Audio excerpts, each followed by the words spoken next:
Praise the Lord, hallelujah. Zion வேதாகம ஆய்விற்கு அன்போடு கூட இயேசு கிறிஸ்துவின் நாமத்தில் உங்களை வரவேற்கிறேன். இன்றைய தினம் புதிய ஏற்பாட்டு புஸ்தகங்களை நாம் தொடங்குகிறோம். முதலாவதாக மத்தேயு எழுதிய பரிசுத்த நற்செய்தியிலிருந்து முதல் 3 அதிகாரங்களை தியானிக்க சர்வவல்லமை தேவன் நமக்கு கிருபை பாராட்டுவாராக. முதல் அதிகாரத்திலே இயேசு கிறிஸ்துவனுடைய வம்ச வரலாறு கொடுக்கப்பட்டிருக்கிறதை நாம் பார்க்கிறோம். கர்த்தருடைய பரிசுத்த நாமத்துக்கு மகிமை உண்டாவதாக. இங்கேயும் பரிசுத்த லூக்கா எழுதின சுவிசேஷம் 3வது அதிகாரத்திலும் இந்த வம்ச வரலாறு கொடுக்கப்பட்டிருக்கிறது. மத்தேயு நற்செய்தி நூல் இயேசு கிறிஸ்துவின் இந்த வம்ச வரலாறோடு தொடங்குகிறது. அவருடைய தகப்பன் யோசேப்பின் வம்ச வழியை இது காட்டுகிறது. யூதர்களில் தந்தை வழி வம்சத்தை பார்ப்பதே பாரம்பரியமான வழக்கமாக இருக்கிறது. யோசேப்பு இயேசுவின் உண்மையான உடல் வழி தந்தையாக இல்லாவிட்டாலும் உலக அமைப்பின்படி சட்ட ரீதியான தகப்பன் அவரே. மேசியா ஆபிரகாமின் சந்ததியிலும் தாவீதின் சந்ததியிலும் தோன்றுவார் என்பதை தேவன் கூறியிருக்கிறார். மத்தேயு இந்த 2 முற்பிதாக்களையும் இந்த வம்ச வரலாற்று பட்டியலிலே இணைத்து காட்டி இயேசுவே மேசியா என்பதற்கு ஆதாரமாய் இங்கே கொடுத்திருக்கிறார். கர்த்தருடைய நாமத்துக்கு மகிமை உண்டாவதாக. தொடர்ந்து இயேசு கிறிஸ்துவினுடைய பிறப்பை குறித்தும் அங்கே எழுதப்பட்டிருக்கிறதை நாம் பார்க்கிறோம். அவள் ஒரு குமாரனை பெறுவாள், அவருக்கு இயேசு என்று பெயரிடுவாயாக, ஏனெனில் அவர் தமது ஜனங்களின் பாவங்களை நீக்கி அவர்களை இரட்சிப்பார் என்றான் என்று சொல்லி தூதர் வந்து சொல்லியதை அங்கே மத்தேயு குறிப்பிட்டு எழுதுகிறார். கர்த்தருடைய நாமத்துக்கு மகிமை உண்டாவதாக. தொடர்ந்து 2வது அதிகாரத்திலும் இயேசு கிறிஸ்துவானவர் பிறந்த பிறகு ஞானிகளுடைய வருகையை குறித்து அங்கே எழுதப்பட்டிருக்கிறது.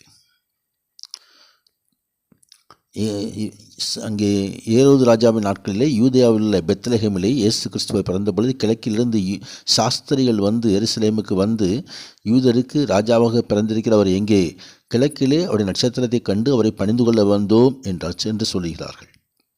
கர்த்தருடைய மகிமை உண்டாவதாக. ஆண்டவரை தேடி பல இடங்களையும் கடந்து ஆண்டவரை பார்ப்பதற்காக அவ்வளவு வாஞ்சையோடு அவர்கள் வந்திருக்கிறதை நாம் பார்க்கிறோம். ஏரோது ராஜா அதை கேட்ட பொழுது அவனும் அவனோடு இருக்கிற எருசலேம் நகரத்தார் அனைவரும் கலங்கினார்கள் என்று வேதவசனம் சொல்லுகிறது. அங்கே ஏரோது ராஜா இதை கண்ட பொழுது தனக்கு எதிராக யாரோ குழந்தை பிறந்திருக்கிறது என்று சொல்லி அங்கே குழந்தைகளெல்லாம் கொன்று போடுகிற ஒரு காரியத்தை குறித்து நாம் பார்க்கிறோம்.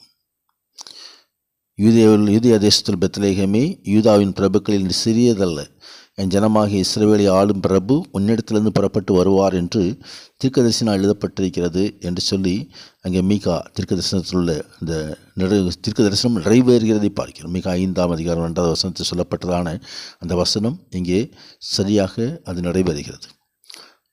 ஏரோதுடைய கோபத்திற்கு தப்பும்படியாக தொடர்ந்து அவர்கள் எகிப்துக்கு தப்பி செல்வதை குறித்து பார்க்கிறோம். கர்த்தருடைய தூதன் சொப்பனத்தில் யோசேப்புக்கு காணப்பட்டு ஹெரோது பிள்ளையை கொலை செய்ய வளைத்திடுவான் என்று சொல்லி பிள்ளையையும் தாயையும் கூட்டிக் கொண்டு எகிப்துக்கு ஓடிப்போய் அங்கே நமக்கு சொல்லும் வரைக்கும் அங்கே இரு என்று சொன்ன பொழுது உடனே கீழ்ப்படிந்து யோசேப்பு நாசரேத்துக்கு எகிப்துக்கு போனார். அந்த காலம் முடிந்த பிறகு அந்த ஹெரோது இறந்த பிறகு மீண்டுமாய் நாசரேத்துக்கு திரும்பி வருவதை குறித்தும் நாம் பார்க்கிறோம். 3வது அதிகாரத்திலே யோவான் ஸ்நானகனை குறித்து எழுதப்பட்டிருக்கிறது. யோவான் ஸ்நானகன் ஆண்டவருக்கு வழியை ஆயத்தம் பண்ணும்படியாக வந்தவர். கர்த்தருக்கு வழியை ஆயத்தப்படுத்துங்கள், அவருக்கு பாதைகளை செவை பண்ணுங்கள், வனாந்தரத்தில் கூப்பிடுடைய சத்தம் உண்டு என்று ஏசாயா தீர்க்கதரிசியினால் சொல்லப்பட்ட காரியம் இங்கே நிறைவேறுகிறதை நாம் பார்க்கிறோம். ஏசாயா 40ஆம் அதிகாரம் 3வது வசனத்திலே அது சொல்லப்பட்டிருக்கிறது.